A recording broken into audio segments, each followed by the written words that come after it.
Assalamu alaikum, bonjour actually, and good evening for coming actually to this talk. I know that there are a lot of activities happening in UM6P actually, particularly this what we call this summit, which is also interesting, and if I have time, yeah, I could also be part of that. But I'm trying to, this talk, I try to align this with what is happening here in the UM6P, particularly in the context of this summit you have on this what called deep technology actually. So we know that AI, digitalization, artificial intelligence, Internet of Things, and so on are actually part of what we call deep technology. So in a nutshell, what I would like to share with you today is summarized by this one slide alone. And if you get the idea of this one slide alone, the rest are details, okay? So in a life cycle perspective, or in a business terminology, in a supply chain perspective, right? The upstream and the downstream, from the cradle to the grave actually, regardless of product you produce, whether we produce olives, we produce phosphorus, fertilizers, we produce argan oil, or any other products here in Morocco, there are resources being consumed. No, there are energy, there are water, there are nitrogen, phosphorus, potassium being consumed. And at the same time, there are also waste and emissions at every stage of the supply chain.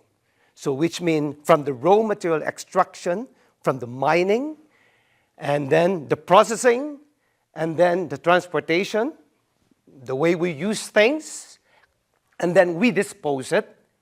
We emit waste in the form of solid or liquid, or in the form of waste, right? And in this, because there are a lot of emerging technologies nowadays, this waste and emissions are considered new valued resource. And maybe some of you have heard the term valorization, which means we have to find value out of waste and emissions, right?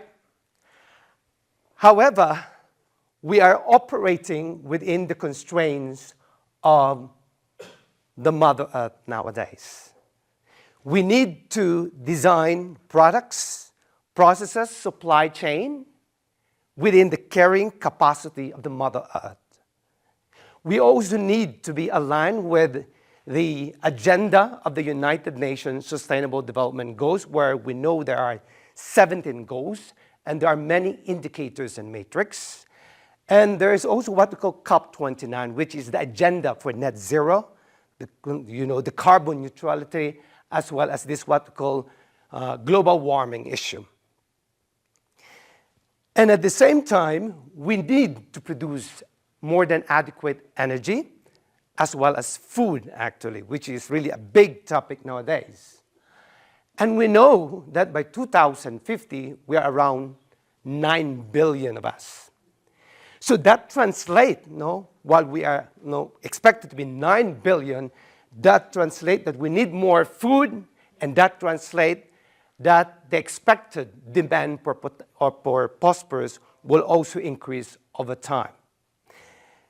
And at the same time, we also need to enhance our economy, not only at a national level, but also at an individual level. So to redesign this supply chain, the products, the process, the next generation of engineers, scientists, economists, and policymakers need to have what we call a system perspective, what we call a life cycle perspective, and at the same time, they need to be adept in using this what we call artificial intelligence, Internet of Things, because this technology is cross-cutting. And that is why I would challenge that the next generation of engineers, scientists, economists, and policymakers have to redesign any existing systems, whether it's product, process, or supply chain with the support, with the enabling capability of artificial intelligence, Internet of Things, or any other emerging technologies nowadays. So this is really the challenge for you for the next generation. And we all know that if we can convert this waste and emissions into value-adding products, then with these innovative technologies, we can create new markets actually, and hopefully with the creation of new products, new markets will create new jobs for the region that we are in existing. All right? So that is really what I would like to share with you, that it really needs to have what we call a system-wide understanding with the use of Internet of Things and AI to redesign our existing and even the future systems that we are planning to envisage. And that is why, after reviewing the website of OCP, it is really good that OCP is really working in conjunction with circular economy, in conjunction with digitalization and sustainability. So in a way, what is being presented here is really in alignment with what is happening here in UM6P or even within the agenda of OCP. So that is really what I would like to share with you. And that is why this transitioning is really important, right?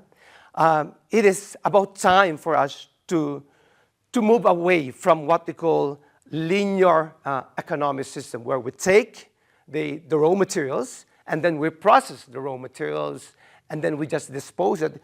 We need to shift to what we call, because as we all know, these are facts from the literature, in particular, particularly in the context of phosphorus or in the context of Morocco, that the 95% of the mine phosphate is lost across the food system, and 70% of the phosphorus fertilizer is unused by crops, which are lost to runoff or leaching. So it is really important now that we shift to what we call circular models actually, and hopefully we can actually reduce our resource consumption, at the same time minimize our environmental emissions.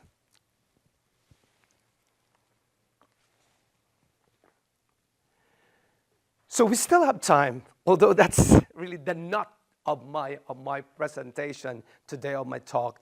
But let's go to the details of this seminar.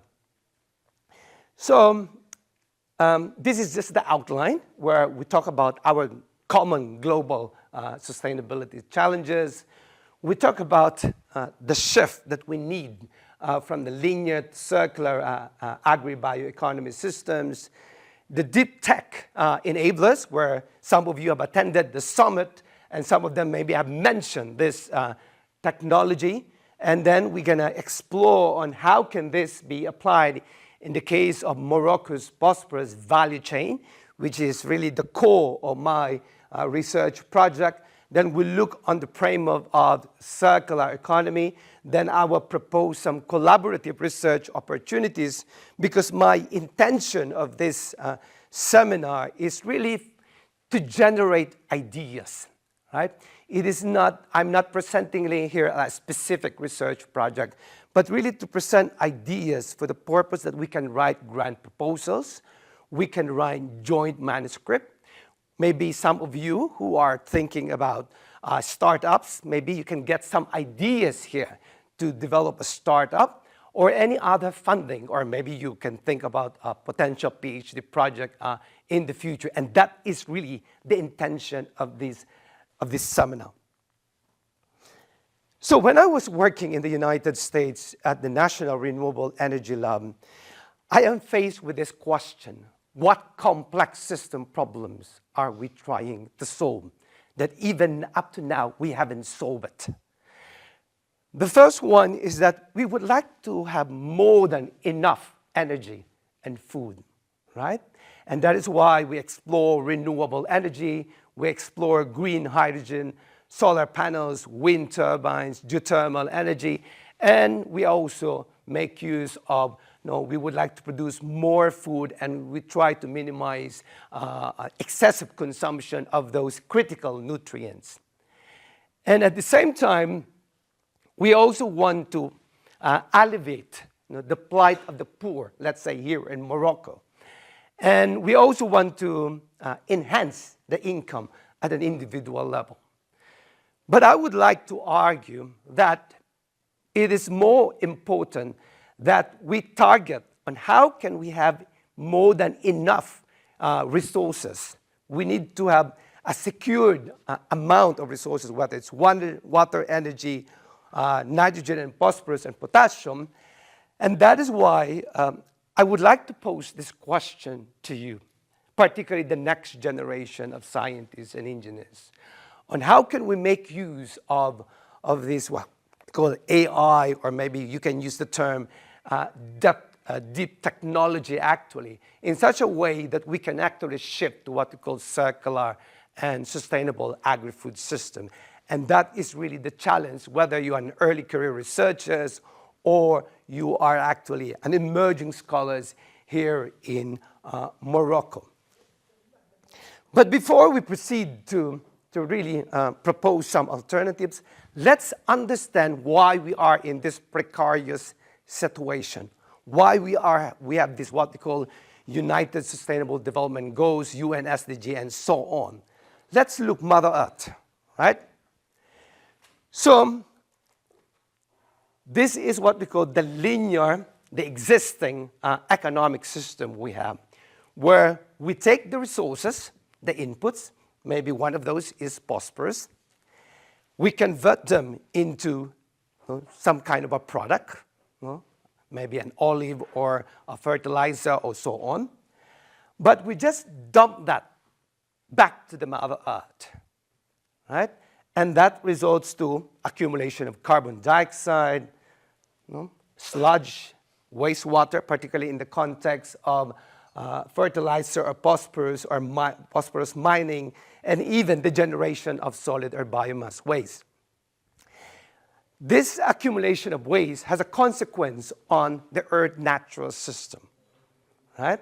It affects the ecosystem quality and even the resource provision.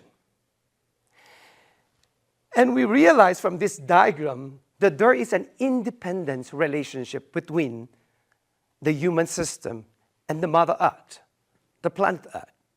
We are actually constantly interacting. We are not separated. Although some scholars would like to argue that we are separate, but we are not. We are part of Mother Earth. And that is why there is something wrong here. There is something wrong in the existing linear economic system.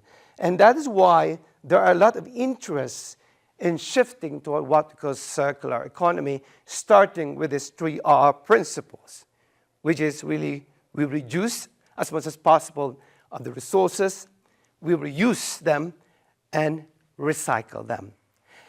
And that is why I would challenge maybe the OCP or any business organizations here in Morocco, and even the government, is really to redesign your socio-economic policies, your corporate strategies actually.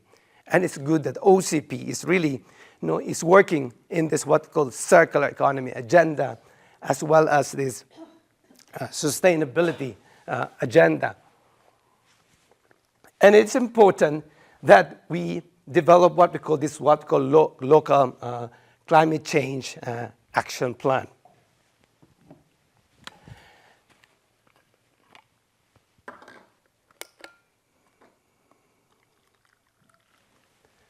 So what I would like to raise here is that we need to change this. This what they call linear economic system of thinking that is still widely prevalent and we are accustomed to.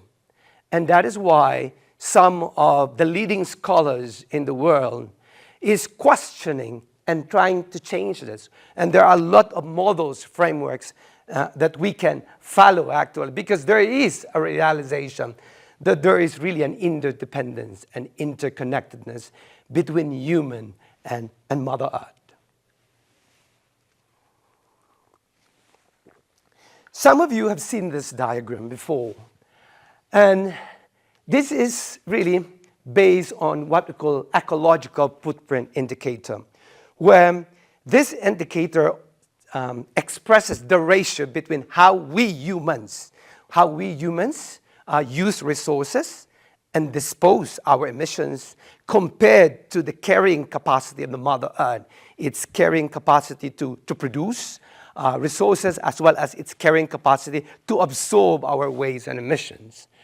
So if we allow all the people in the world to follow the Australian way of life, all the people, including Morocco, then we would need 4 Earths in terms of resources.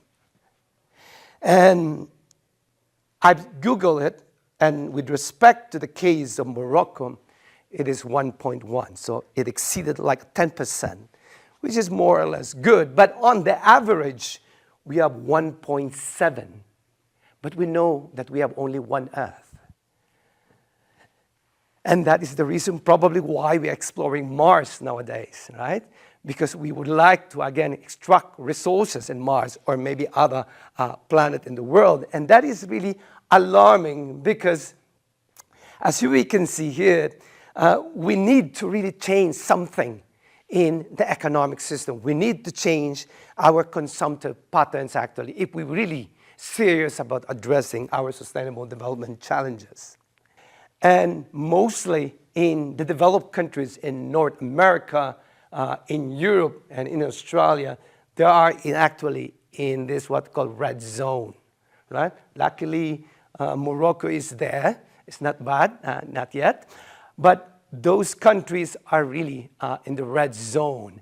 And therefore, because of this highly consumptive industry and the way they consume things. And we know that the energy consumption is the major contributor of the carbon dioxide of the greenhouse gases. We know that from basic chemistry, actually. If we burn the coal, the petroleum, or the natural gas, it will emit carbon dioxide. So we know that for a fact. So let's zoom in now in terms of the industries.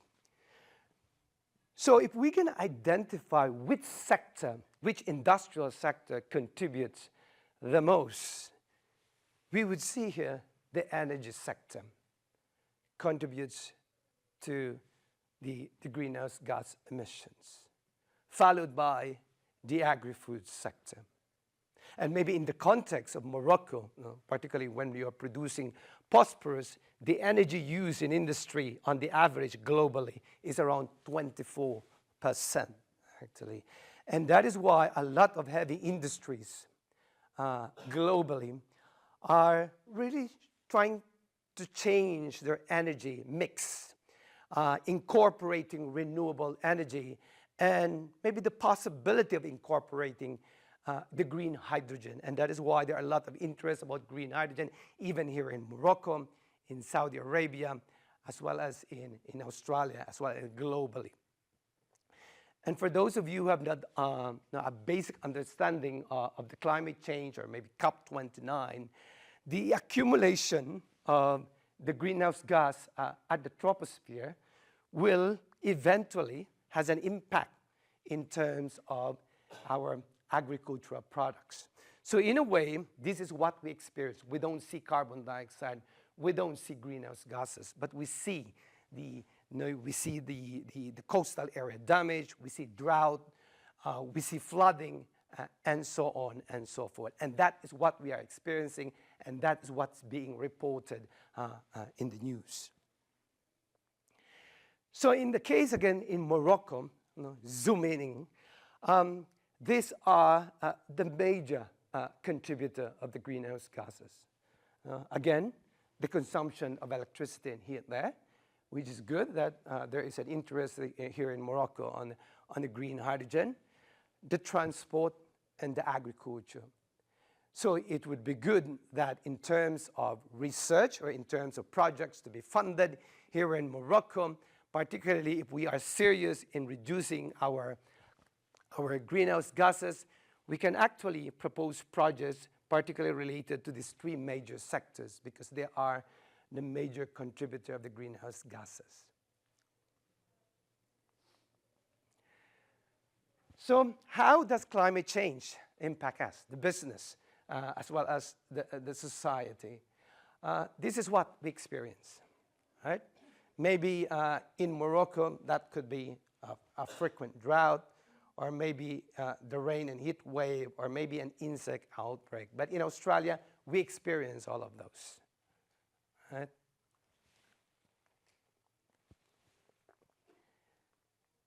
And besides this, there are other impacts that we need to be aware of. Although what is being reported is just climate change, global warming, net zero agenda, but there are other environmental impacts that we need to be aware of. And one serious thing is the waste accumulation, right? So across all regions, you would see that by 2030 and 2050, there would be an increasing trend on waste. And if you can see here in the context of Morocco in the North Africa, again, there is an increasing trend, but relatively speaking, there is a high jump actually in East Asia and Central Europe, considering that there is a big population sizes here in this region compared here in North Africa. And according to the World Bank study, most of this waste are going to landfill, to an open dumping system. And that's based there in that report. And most of these are in the form of food and green and paper and carbon. That's the most waste based from the research that they have conducted. So you've seen now how all the environmental problems that we have actually created of this what we call overconsumptive society. And this is really a result of this what we call myopic linear economic system we had. No? I agree that it has brought out high living standards, wealth, comfort. It has also improved our life, actually, our quality of life, but it leads to high social inequality. It creates a new set of problems. And that is why I would challenge that the next generation has to have what we call a transformative mindset. And this requires us to really to change our mindset rather than really staying in what we call linear economic system. It's time that we shift towards what we call the circular, low carbon system, and we make use of AI and digitalization. And I agree, actually, and that is why I'm also very supportive of this, what we call a Deep Tech Innovation Summit you have here, and also the website of OCP that I have read, actually, which is also interesting because this OCP has what we call a transformative perspective, actually. Rather than just remaining on what we call linear economic mindset, they are actually shifting and considering that OCP or the use of phosphorus actually has an impact on the food security issue.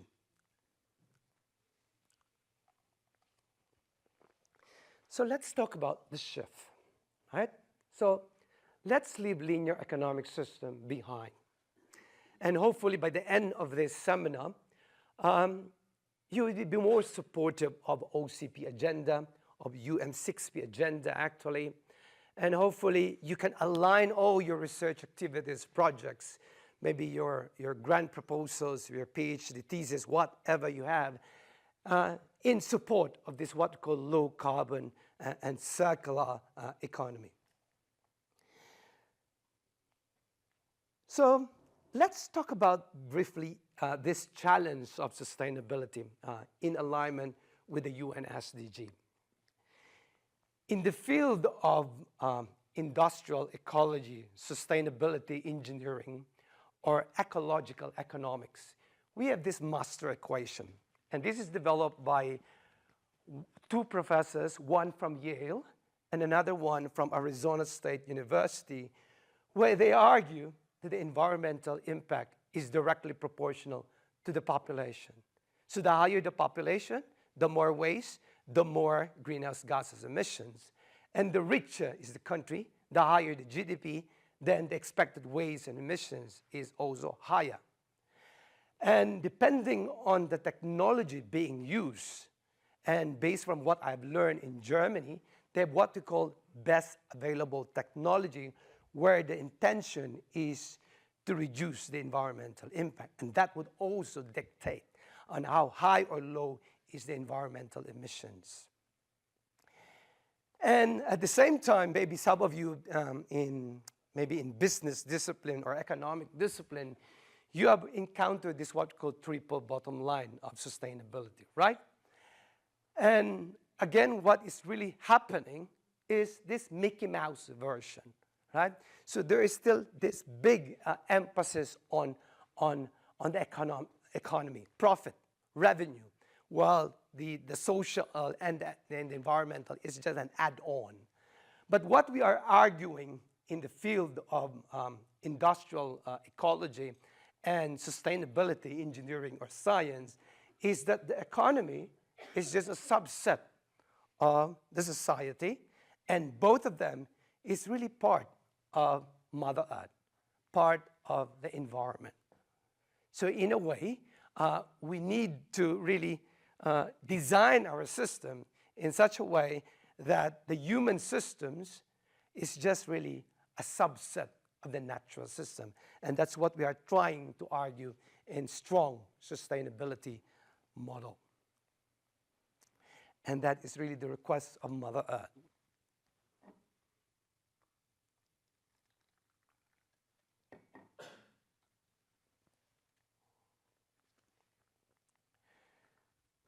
So there are 17 UN SDG goals, but in particular, I want to zoom in with goal 12, which is sustainable consumption and production. And these are the targets by 2030, actually.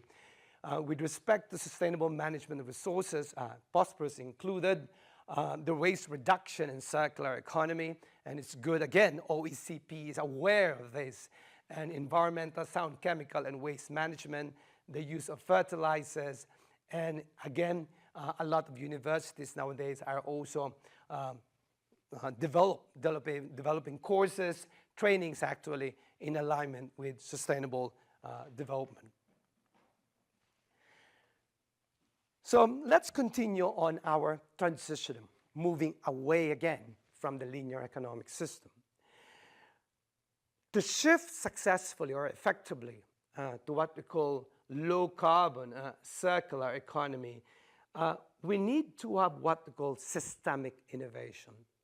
And when I say systemic innovation, this could be related to what we call Deep Technology Summit, what you have right now. No, it is the combination of disruptive technologies actually, because this would really result to a more radical and leapfrogging impact, rather than what we call a separated technological innovation.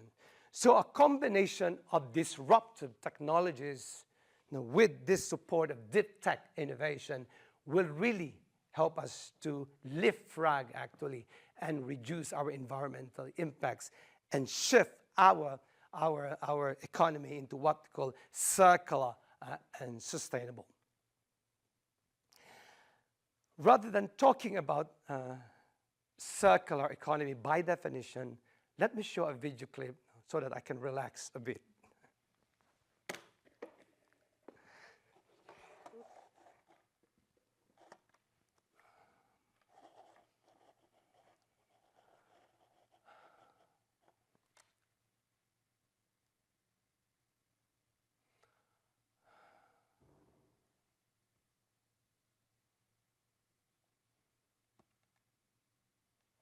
Systems have been around for a few billion years and will be around for many more. In the living world, there's no landfill. Instead, materials flow. One species' waste is another's food. Energy is provided by the sea. Things grow, then die, and nutrients return to the soil safe. humans, we've adopted a linear approach. We take, we make, and we dispose. A new phone comes out, so we ditch the old one. Our washing machine packs up, so we buy another. Each time we do this, we're eating into a finite supply of resources and often producing toxic waste. It simply can't work long term. So what can?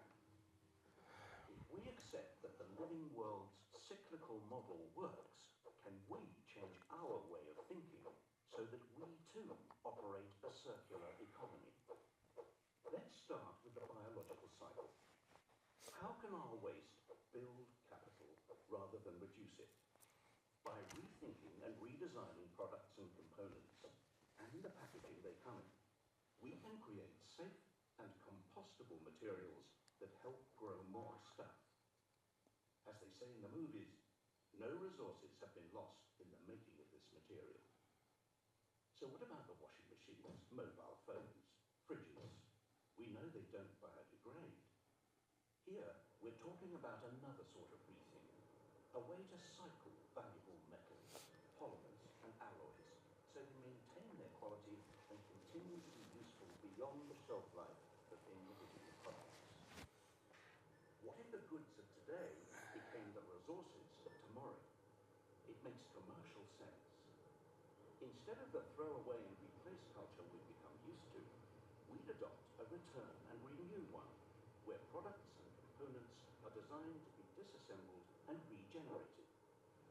One solution may be to rethink the way we view ownership. What if we never actually owned our technologies? We simply licensed them from the manufacturers. Now, let's put these two cycles together. Imagine if we could design products to come back to their makers, their technical materials being reused and their biological parts increasing agricultural value. And imagine that these products are made and transported using renewable energy. Here we have a model that builds prosperity long term. And the good news is, there are already companies out there who are beginning to adopt this way of working. But the circular economy isn't about one manufacturer changing one product. It's about all the interconnecting companies that form our infrastructure and economy coming together. It's about energy. It's about rethinking the operating system itself. We have a fantastic opportunity to open new perspectives and new horizons. Instead of remaining trapped in the frustrations of the present, with creativity and innovation, we really can rethink and redesign our future.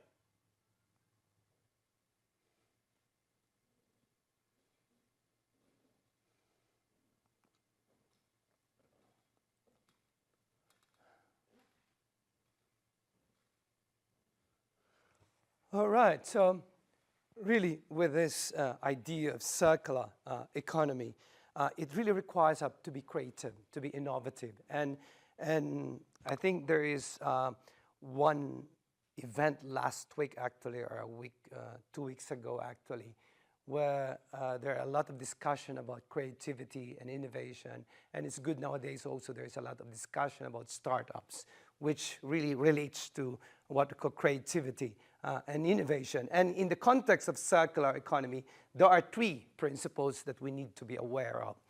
The first one is to design out waste and pollution, which is very important, particularly for those who are next generation of engineers, because engineers are being aware that we need to design at early product or process at the early phase, really at the early phase, that we need to design in such a way that we can minimize waste, enhance the quality of the product, or maybe lower the cost. And the second principle is we want to keep the products and materials in use. So we need to think about how can we recycle and reuse. And the third one is to regenerate the natural system. And this is very important, particularly for those biomass-based products where they can be decomposed and they are biodegradable. So let's compare now why there is this urgent need actually to shift to what we call circular economy.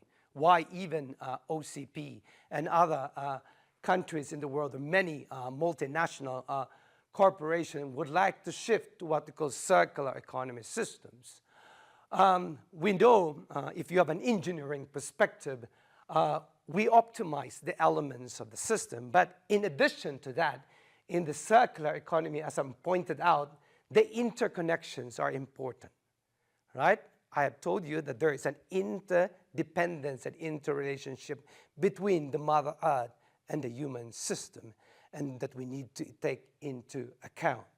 And that is why, based from this report from the Ellen MacArthur Foundation, that in terms of overall benefits, there is a doubling of its benefit if we shift to what we call circular economy. There is even a reduction of resources consumed, as well as externalities.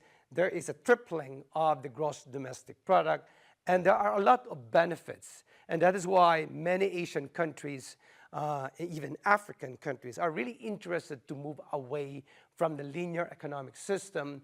And even China is actually doing a lot of things, actually, so that they can really totally shift to what we call circular economic system. And in Australia, there is a specific study that where there is one big consulting company, and they have estimated that the economic benefit actually shifting to circular economy by 2050 is around 210 billion in GDP. And I'm very supportive of OCP agenda, because there are a lot of potential revenue for OCP in the future, and maybe as a consequence of that, or maybe the UM6P will also benefit. So let's look now on what are those methods that we have been using in the field of ecological engineering or sustainability engineering. And when I was a visiting professor at Warwick University, actually 2 years ago, I've encountered this report from the UK Royal Academy of Engineering.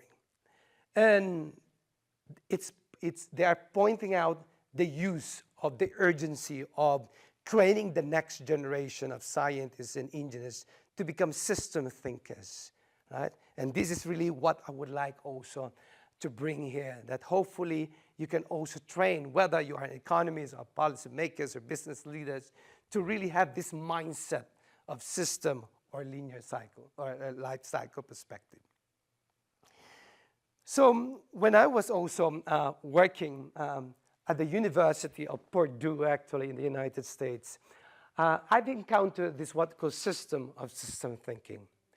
And as I pointed out, there is an interdependence or interrelationship between the Mother Earth and the human system. And that is why that requires also the necessity of having what we call a system thinking perspective, because the core idea of system thinking is to really understand or recognize that there is an interrelationship, interaction between all of those different systems in a given system, whether it's socioeconomic, environmental, and technological. And the beauty of this can also support formulating new policies as well as business decisions. And that is why globally there is also a big demand actually in training the next generation of scientists and engineers to become system thinkers. Because without system thinking training actually, we don't know whether the implementation of circular economy would be effective at all.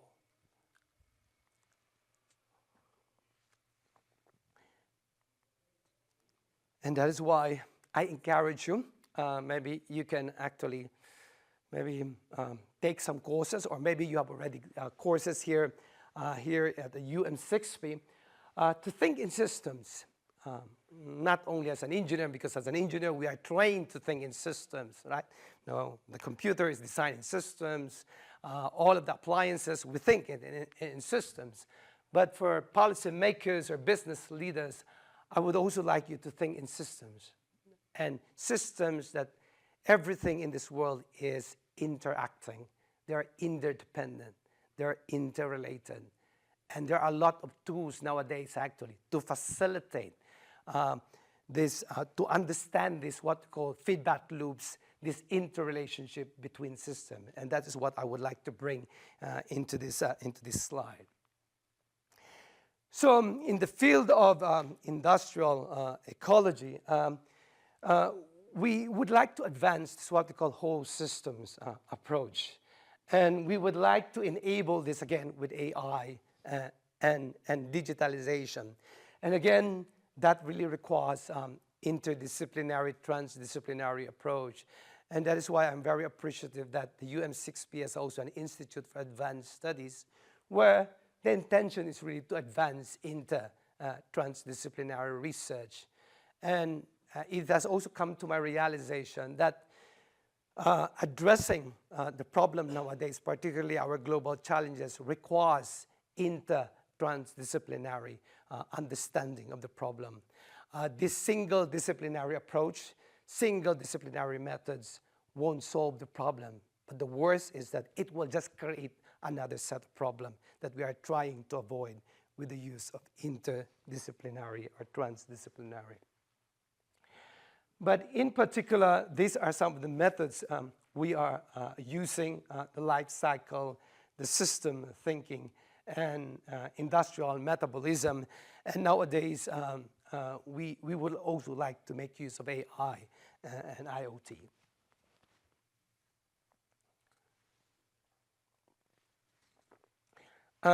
Again, another important tool. I recently read some of the job ads here at the UM6P, and it looks like that there is some positions in the area of life cycle assessment. It looks like that there are professors or researchers here that are looking for postdoctoral researchers with this expertise, actually. And there is really a big demand in this expertise in life cycle assessment, not only here in Morocco, but even in Europe, as well as globally. So the idea of life cycle thinking is just, we want to really account the environmental emissions as well as the resource consumption at every stage of the supply chain, from the cradle to the grave, or back to the grave, or from the raw material extraction to the processing, to the transportation, to the use, and to its final disposal. So we would like to account the environmental emissions as well as the resource consumption. And that is the intention of environmental life cycle assessment. And the good thing about that is that when we would like to compare, let's say, I would like to compare whether, let's say I want to produce 1 kilowatt hour of energy, maybe with the use of green hydrogen, maybe with the use of solar panels, or maybe wind turbines or fossil fuels, then we can compare them. Which one is environmentally friendlier? Because they have different environmental emissions and resource consumption. So that's the good thing about using environmental life cycle assessment. So this is the standard 4-step method in life cycle assessment. The first one is we define the goal and the scope of the study, and then we gather the data via inventory analysis, and then once we have a complete list, let's say we generate a list of carbon dioxide, SO2, whatever minerals, environmental emissions, we convert that into environmental impact categories. So let's say if we have seen carbon dioxide, we can classify that to global warming contribution, right? If we have seen NOx, that could contribute to acidification. If we can see excessive phosphorus, that can contribute to eutrophication problem or nitrification problem, and so on and so forth. And the use of LSA is that it can support product development, process development, or even in the formulation of policies, as well as in green marketing. And this is just an example in the case of phosphorus production where we can apply LSA. We can apply LSA to study the environmental impacts of olives, of argan oil, or fertilizer in particular. And these are the potential environmental impacts when we are producing phosphorus, in particular the climate change impact, the eutrophication, and the terrestrial ecotoxicity. So those are the potential environmental impacts that we need to be aware of. And there are a lot of applications of LSA. So when you Google it, you will see a lot of applications. And hopefully here in Morocco, you would also be implementing more LCAs because there is a shortage of LCA applications here in Africa, although there are a lot of studies in Asia nowadays, as well as in North America and in Japan, but there is really a need for more case applications actually here in Africa. And it's good to see that there are a lot of interest here in UM6P actually to conduct an LCA in some of the emerging technologies that you're developing here in UM6P, which really a good thing to see. And hopefully I would be able to see some of these and maybe evaluate some of the results. So again, we would like to enhance this with AI, with digital twins, although I won't go into the detail because I'm not an expert in AI, but I would just would like to highlight in particular how can they play a major role actually in supporting actually all of this agenda for low carbon and circular economy. So we know all of this. You have heard probably some of this in the Deep Tech and Summit. There's the Internet of Things there, the AI, and the cloud computing. And some of you are familiar of this. And in the field of industrial ecology, we are also making use of this actually because there are a lot of databases, there are a lot of data that we need to collect actually, and we need to make use of this technology in such a way that we can facilitate the calculation. So these are just some of the definitions, but in particular, I'm interested on creating a digital twin, right? One of the projects that I'm currently producing, conducting is really, we are creating a digital twin for the green hydrogen supply chain in Australia. And that is the project that we are actually investigating to develop a corresponding green hydrogen supply chain. Another digital twin that I've been involved with when I was based at the University of Bristol, when we created some sort like a digital twin for the, I think it's the pork supply chain in China actually. And that's one thing that I'm also interested in. But similarly, we can also create digital twin of whatever emerging technologies you have here in Morocco. And that is now a possibility. Whether I'm sure there are a lot of emerging technologies that maybe we would like to upscale, to commercialize.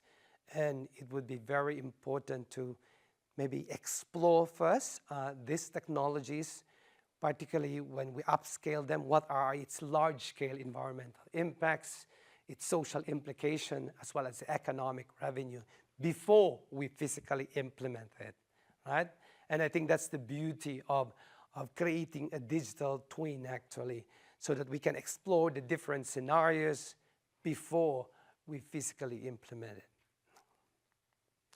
And again, there are a lot of interest now linking, developing digital twins in support of the UN SDG agenda, right? So particularly in the context of Morocco, actually, they have this what we call sustainable production and smart manufacturing. I think there is a lot of discussion about this. I think in the last summit, last event that I attended here in UM6P, where they mentioned about this, creating a digital twin actually for sustainable manufacturing and also for the smart agriculture, which is becoming important also globally speaking. And according to this Google Trends, there is more or less a correlation, right? That the growth of the digital twins and the UN SDG is becoming increasing over time. So it looks like that there are more researchers using digital twins actually when they are conducting research projects in conjunction with the UN SDG, which is an interesting trend because I know that for sure the digital twin would really help us actually to redesign our systems in alignment with the UN SDG. And this is an interesting framework. This is from the work of Xiao Han actually, where again, this is really looking on how can we really deliver and capture value actually, again, with the use of this digitalization and apply that across industrial sectors. But I think in the context of Morocco, this will be more interesting, the agri-food as well as the manufacturing.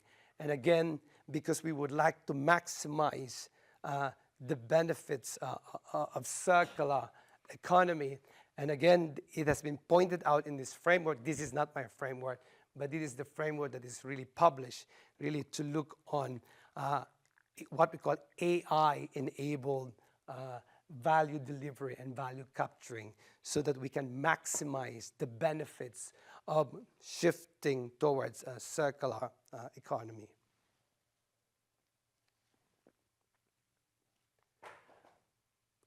So again, I just want to highlight again the importance of AI. And we know that with the use of AI, and we have heard this in the summit as well as in a lot of events here in the UM6P, that it will help us to reduce fertilizer use, and that will also finally result to more optimized phosphorus consumption.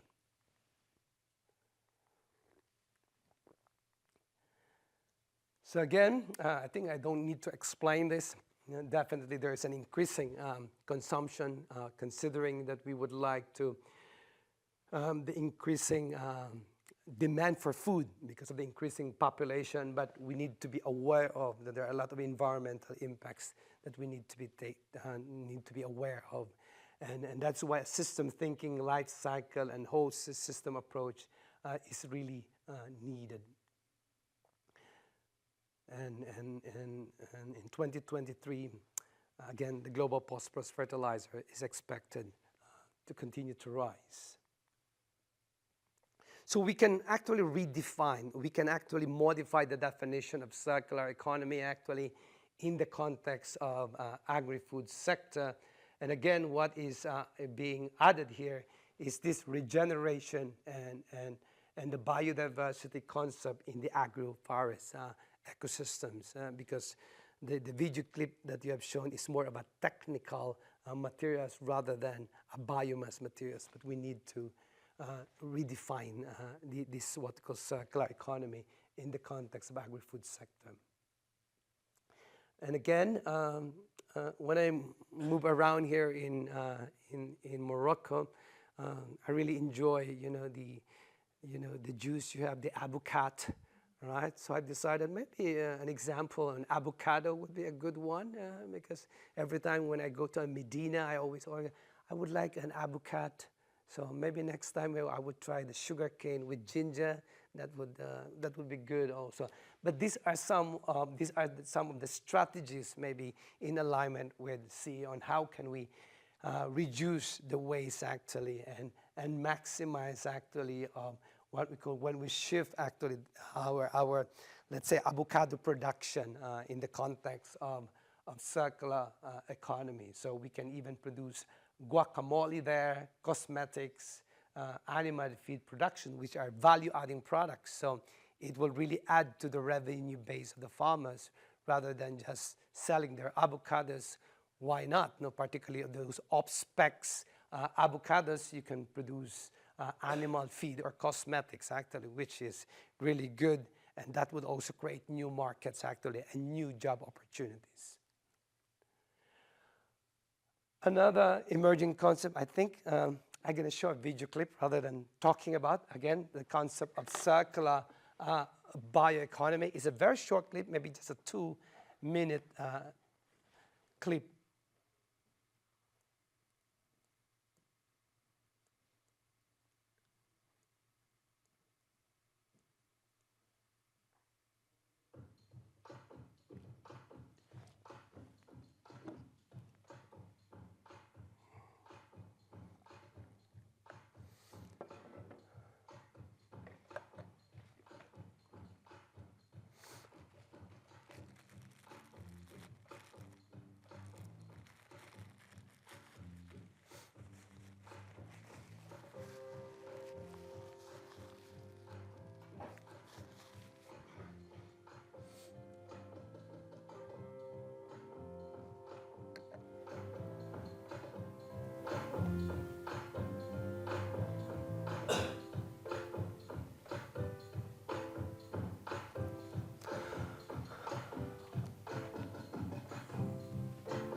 So it's just a short clip, and hopefully that gives you some startup ideas actually in line with circular bioeconomy. And again, there are a lot of ideas there really converting waste into value-adding products. And again, in Australia in particular, we have started to compile and really account what are our biomass waste. Now, those waste from the sugarcane, I think that is really also applicable here. From the plantation, from the forestry, from the urban waste, I know that we can extract phosphorus from sludge and from the wastewater.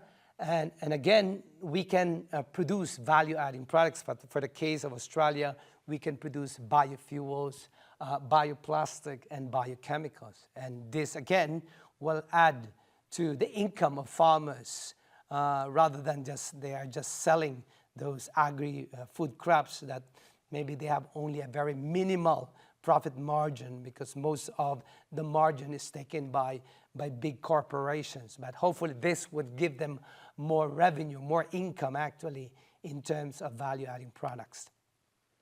Again, there are a lot of benefits in shifting to what's called circular agri-food economy for climate action, which is very important by just looking on the water quality, the greenhouse gas reduction, the land use. So you can see that there is really a large benefit actually if we shift towards circular economy and apply that in the context of the agri-food sector. And this is not only limited in the agri-food, it's not only limited in phosphorus, it should be applied across industrial sectors. I think I'm almost at the end of my talk. These are some of the projects that I've been pursuing, and these are recently funded. That is one project I have with the University of Bonn in Germany. I have also a project with regard to the beef supply chain, and another project is based in Indonesia where we look on converting solid waste into what we call refuse-derived fuels. And I have also some projects actually with TTU in Denmark as well as in Brazil. So these are some of the projects that I've been pursuing actually, and there are a lot of projects that are coming up as well. But before we proceed, I would like to have your inputs. Please click the QR code.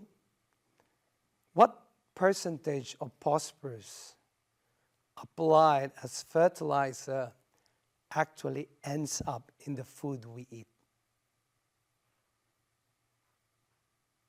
Are you talking only about the phosphorus or any other fertilizers? Only the phosphorus.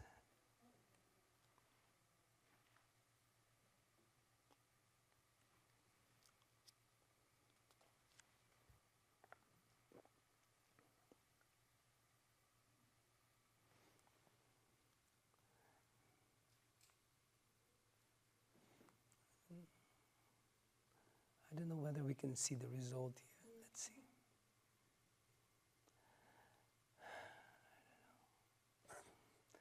All right. Some people say it's less than 3%. Yeah.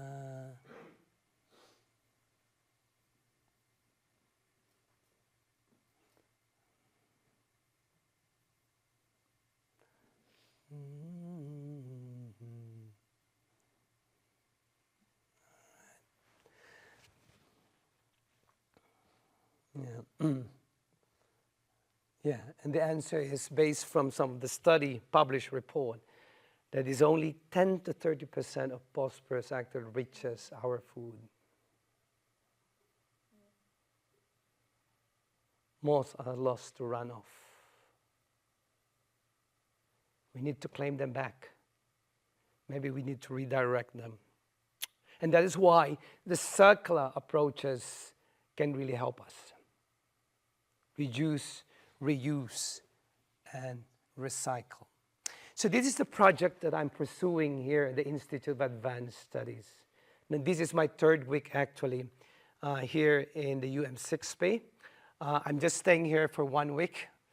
Next Thursday I will be flying back to Australia. And these are my objectives. They are elusive goals. But my intention really is to work in tandem with you, to collaborate with you actually. I know it's really challenging, but this is really particularly for you who are really based here in Morocco in UM6P. It would be good if we could explore this. And I've also commissioned a study in Australia actually, because I'm also interested because Australia is exporting agri-food products. And I'm interested on the use of phosphorus both in Morocco and in Australia. And based from this initial research we did actually in Australia, these are the contexts we have found. Morocco holds over 70% of the global phosphate reserve. Australia is highly dependent on imported phosphate. Both countries face environmental challenges. This is because of this linear economy mindset. And we know that phosphorus is non-renewable, right? And therefore, there is a resource consumption issue there. And therefore, this idea of circular strategies is really important, really urgent, actually.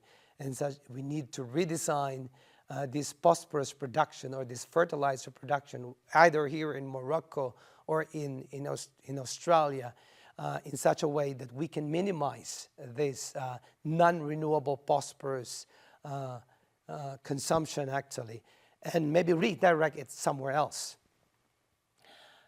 And these are some of the methods that I've been trying to employ. Again, I have explained to you the use of life cycle assessment, but we are also exploring materials flow analysis. Engineers usually use the method of system engineering. Maybe some of you have heard multi-criteria decision analysis. But in conducting what we call a transdisciplinary research, we need to understand stakeholders' participation. It's not only the business, but we also need to get involved the policymakers. We also need to involve non-profit organizations, the NGOs, the ordinary citizens, the academics, and so on. So we need to get involved as many stakeholders in such a way that we can actually formulate a more effective policy to support this transition to what we call circular economy here in Morocco as well as in Australia. So as I pointed out, the phosphate utilization results to those problems that we need to address as soon as possible, as well as the accumulation of the greenhouse gases there is also is being released actually when we produce fertilizers, and also the release of the nitrous oxide, which is really a contributor to the global climate change. And these are the very important indicators that we decided to collect because we need to to monitor these indicators over time, whether there is an improvement. In particular, we are interested on the global warming or the climate change, the eutrophication potential, because the accumulation of excessive phosphorus being introduced into the farmlands results to runoff or leaching, and that has an implication on the algal blooms, and that could also result to fish killing, which we try to avoid. And again, with the use of life cycle perspective, we can now account what are the resource consumption as well as the environmental emissions at every stage of the supply chain. And this is just the case when we produce the fertilizer, and eventually when the fertilizer is being applied to agricultural crops, which eventually result to runoff that hopefully we can actually minimize the accumulation of phosphorus in the rivers as well as in the lakes. So we have collected data, some data in the case of Morocco and Australia. These are just preliminary data that we have collected, and hopefully you can also supply some data that we need actually, particularly with relevance to Morocco. And furthermore, we collect mining operations data, the electricity usage, and you can see here that most of the energy consumption is attributed to mining operations, to drying in particular, as well as in the transportation. Is also contributing to fuel consumption. And similarly also in the water usage, you can see here there are a lot of water being used in the mining, in the grinding, in the plantation, which is also a major concern, considering that water is also a big issue here in Morocco, and that is also a concern in Australia. So we've calculated the carbon footprint, the life cycle greenhouse gas emission, and we have used this what we call carbon footprint calcu software package. There are a lot of software package there. You can just simply Google, but this shows that, again, we can see that the production really contributes the most in terms of greenhouse accumulation, and that translates to global warming and climate change impact. And you can also trace here which are the major contributors in the production side, and you can see there the contribution of mining and grinding, as well as in the drying.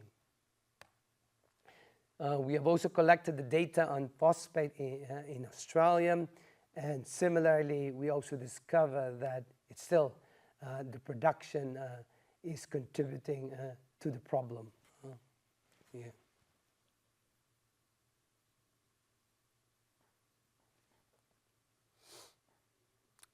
So again, this is just some preliminary observations we have found from our preliminary results, and these are some of the major problems that we have identified, and this is not really a surprise, considering that this is a common problem in the mining sector, and this is a typical problem also in Australia.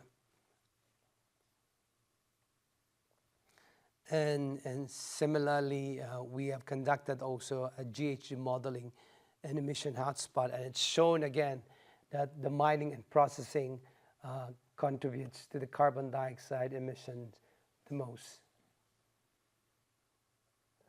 And I think these are some of my final slides here. These are some suggestions actually on circular economy practices that we can employ, that we can actually implement, maybe here in Morocco or maybe also in other countries.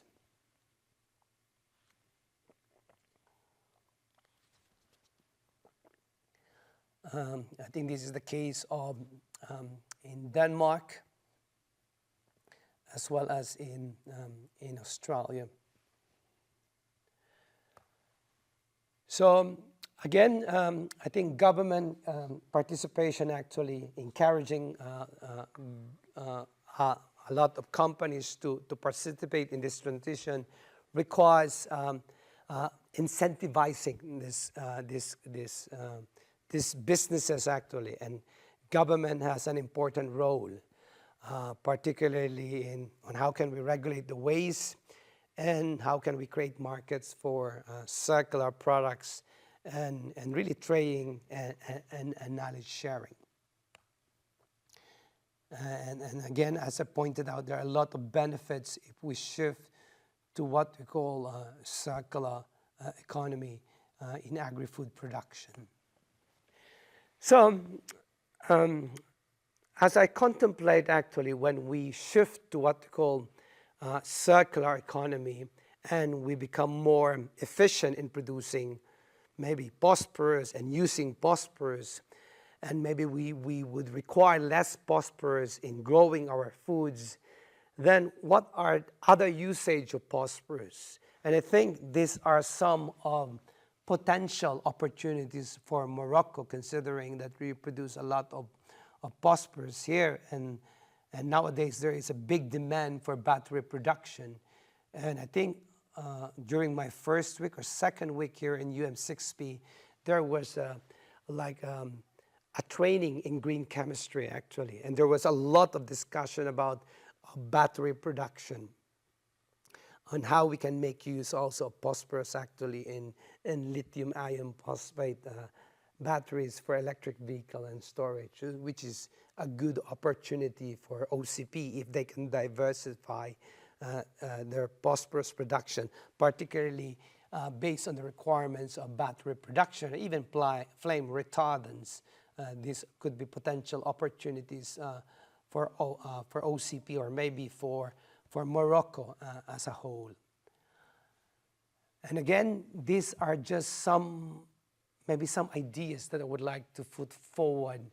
And this is just a reflection in conjunction with this, what we call Deep Tech Summit we have here in UM6P. And these are just maybe some startup ideas that I would like to put forward.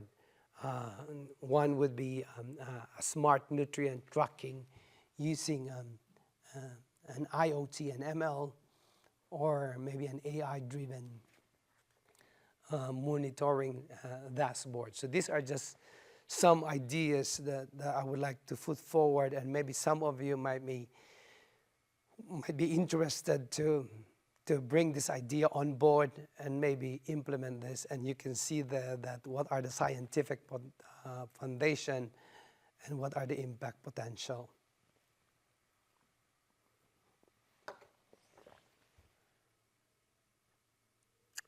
And these are some of the deep tech characteristics that you need to be aware of. I think just to conclude, I think it's very important that when we advance circular agri-food phosphate innovation, we need to realize that phosphorus is essential for global food security, but it's overused and under-recycled. We need to make use of deep tech tools, digital twins, AI, IoT, to offer system-level insights, optimization, and traceability. And transitioning to a circular phosphorus is feasible with the use of digitalization and AI and life cycle methods. And some recommendations, particularly for those of you who are doing some startups. Maybe you can invest in deep tech startups, applying AI in digital twins. Maybe you can embed system thinking in national policies if you are working in government. Maybe you can also develop circularity indicators, a decision dashboard that is also very critical here in Morocco. And that is my suggestions that maybe you can actually implement here in Morocco, and maybe even in the UM6P. So finally, this question: which SDG is the most affected by phosphorus loss? There are 17 of them, but which one is the most affected? 2 or 3. What's your point? 2 or 2? 3. 14? Others? 6?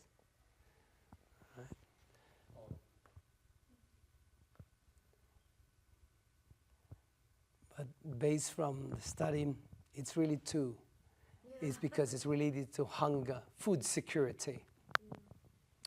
So just to end this, I would like to leave this quote to you, actually.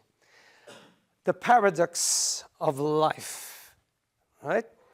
So its resources are finite, but it itself is endless. I think it's important that resources, we need to acknowledge that the resources can be used over and over again. And circularity without system thinking and borrowing the term deep tech from the summit we have without holistic, then it's really incomplete. So, shukran, and hopefully we can co-create what we call an inclusive, a resilient solution for Morocco's transition for circular economy. And I'm so sorry for my voice, which is a bit husky actually, but hopefully you get the gist of what I would like to share with you. That it's really time for Morocco, as well as other countries in the world, to shift to what we call low carbon, circular, and this what we call sustainable economy in such a way that we can actually minimize our environmental impacts and we can actually optimize our resources. That's it for me. Merci beaucoup.